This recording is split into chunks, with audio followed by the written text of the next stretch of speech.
Hace ya muchos años emergió un hombre apodado El Profesor, y no precisamente por una carrera pedagógica, sino más bien porque la tinta con la que escribía demostró un estandarte de revolución intelectual. Aunque admirado por muchos, sus oponentes lo despreciaban, llamándolo el ovejo, para minimizar su influencia y presentarlo como un hombre sumiso. Por eso, hoy en Psicovisión desvelaremos la psique de un hombre apasionado por la literatura que enfrentó un golpe de Estado que sucedió su breve mandato presidencial. Nada más y nada menos estaremos hablando de Juan Bosch.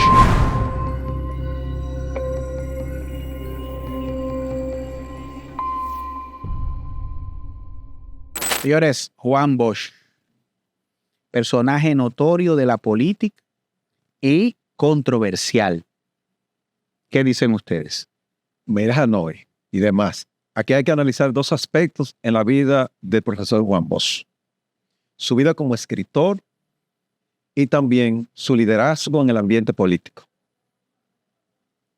Este político que nace en 1909 en La Vega, en una comunidad rural, empieza a disentir producto de la interpretación que da el ambiente de la tiranía que se vivía en los tiempos de Trujillo, con sus escritos y con su emblemática obra La Mañosa. Podemos ver ahí que aunque La Mañosa no trata aspectos propiamente del régimen, sí trata elementos donde se destaca la lucha progresista y algunos derechos. Entonces, es por esto que incluso fue preso durante el régimen de Trujillo. Muchos eventos importantes pudieron afectar su estado emocional, entre ellos, que fue exiliado en varias ocasiones. Fracasó en su intento a la presidencia 5 veces. Sufrió el golpe de Estado 7 meses después de obtener la presidencia. Pero ¿Cómo marca eso? ¿Cómo marca eso? ahí mismo es que voy, porque después que él sufre ese golpe de Estado, las emociones que pudo haber experimentado fueron dolor, desilusión, rabia, pero sin embargo, un punto muy importante es que él utilizó todas esas emociones, todos esos sentimientos para hacerse más fuerte, porque el que él fuera un literato no fue al azar. Cuando él estuvo fuera del país, ahí fue que él arreció con la literatura y con los cuentos y con las obras, y ahí explotó.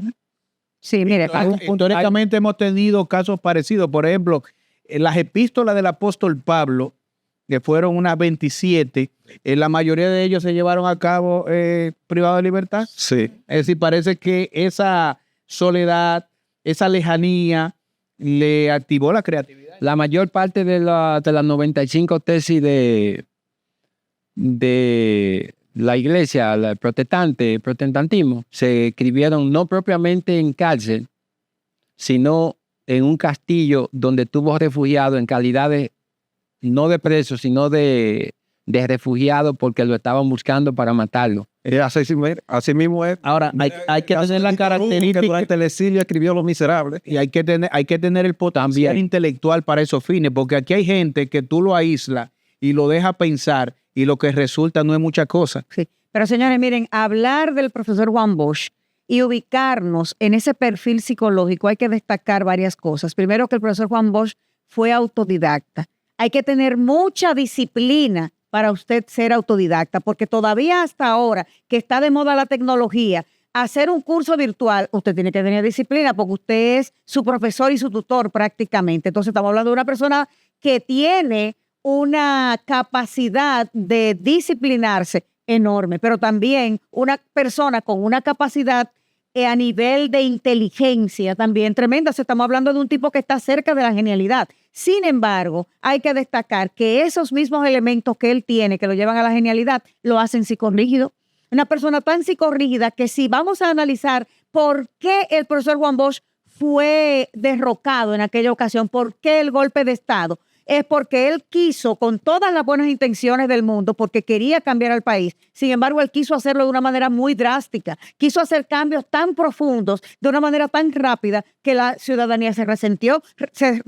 Recuérdense que nosotros veníamos de una dictadura. La gente estaba acostumbrada a un régimen determinado y de repente tú me lo cambias y ahora tú quieres hacer cambios profundos y rápidos. Porque no es que no se podían hacer los cambios, pero lo quiso hacer demasiado rápido. Eso es importante. Eso afectó, claro. Destacar, porque déjame decir una cosa, disparó la alarma a nivel internacional. Se convirtió en una amenaza. Los gringos inmediatamente lo asociaron ¿con qué? Con el comunismo, ¿verdad? Y con lo que pudiera representar a los intereses de ellos en ese sentido. Y es lo que dice Odalis, la rapidez y la drasticidad con la que quiere llevar a cabo esos cambios. Hay un punto importante en esto.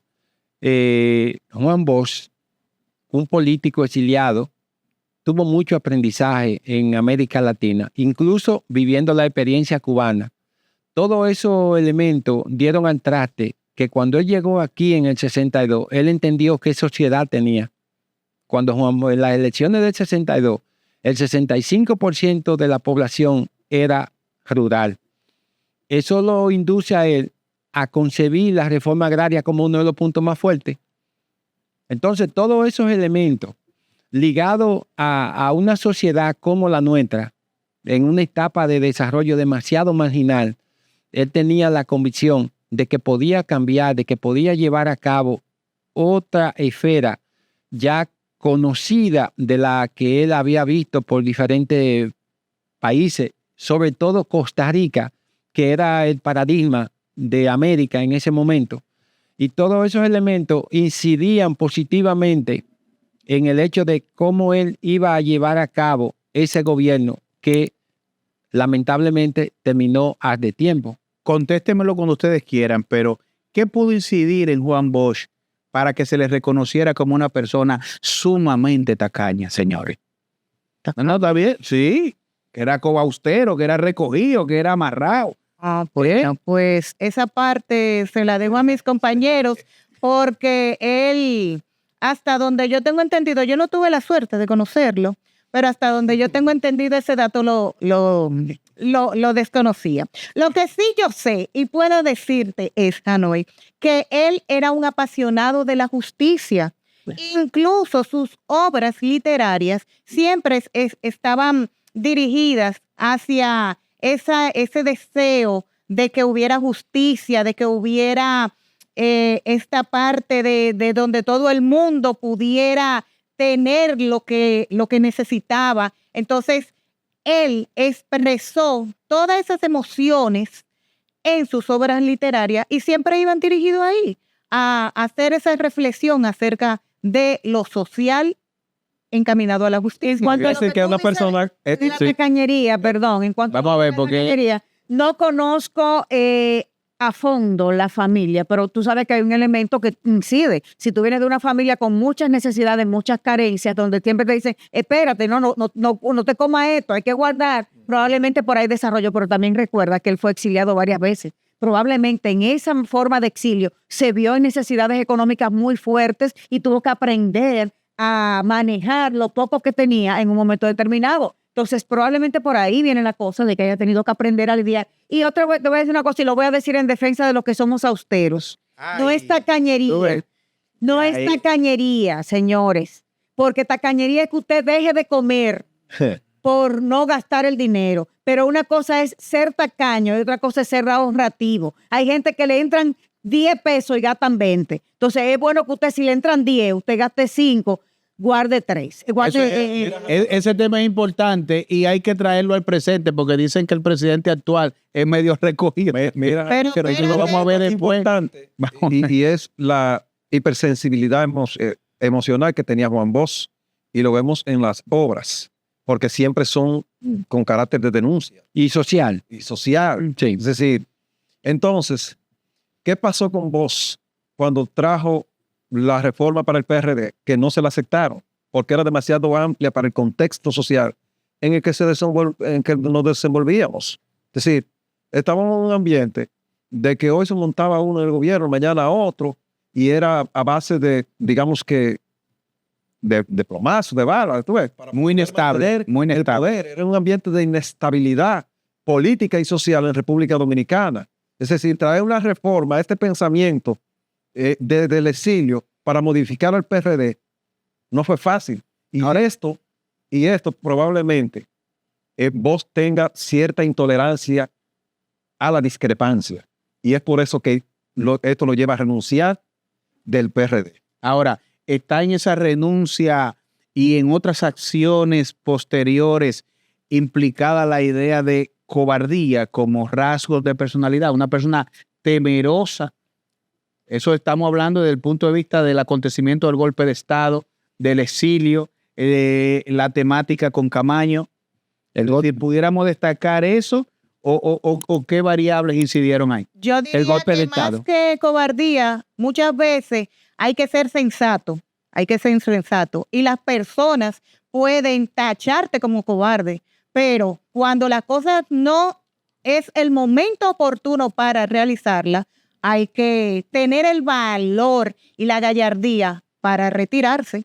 Eso es muy importante. Pero un elemento significativo del golpe de Estado es que pudo haber producido una situación que cambiara drásticamente en él su aspecto psicológico, dado el hecho de que teniendo él la idea de las convicciones sociales que vivía la República Dominicana, en 7 meses ve defraudado y caída esa idea, pues eso le marca un antecedente muy impactante para él poder seguir adelante. Entonces, cuando se marcha del país y va a Puerto Rico, él probablemente entró dentro de su misma condición, de su misma etapa, y quiso no incidir en volver bajo algunos hay que elementos que entender no se han determinado.